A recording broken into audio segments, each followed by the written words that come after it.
Our next hero survived unspeakable horrors, a civil war in Uganda and a refugee camp in Kenya. He then eventually arrived in America. Derreck Kayongo landed in the city of brotherly love. He spent his first night in a hotel and was amazed by what he saw by the bathroom sink: soap. 3 kinds of it: face soap, hand soap, and body soap. And because of where he came from, he had no idea there were so many. So Derreck did what everybody does. He put a couple of bars in his bag and used one. The next day, it had all been replaced.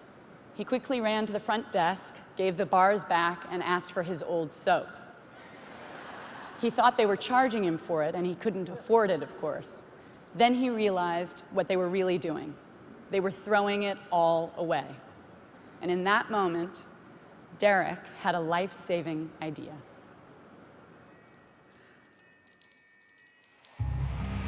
This is the place where I grew up as a kid, but one evening we had gunshots. They had rounded up pretty much the whole village. And we were accused of a crime. This big soldier was there asking us who had done it. He proceeded to pick people at random. You, come up. And he took out his pistol and shot all 4 of them on the spot. And so that began for us this incredible journey to become refugees in Kenya. Ask any refugee anywhere in the world, they'll tell you that they lose dignity right off the bat. Right now, we're at the outskirts of Kampala. These people, they've come to this place to actually seek refuge, and what you see here is extreme poverty. So the problems we have here tend to be health problems because they don't have things like soap.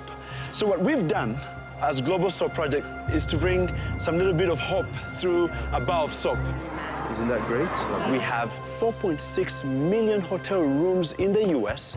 They throw away 2.6 million bars of soap every day.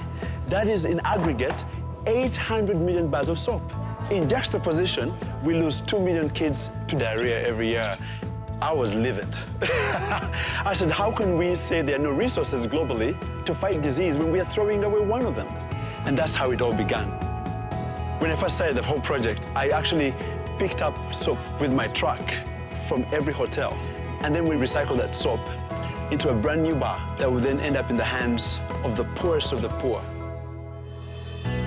So we're going to show you how to wash your hands so that you can actually kill the germs.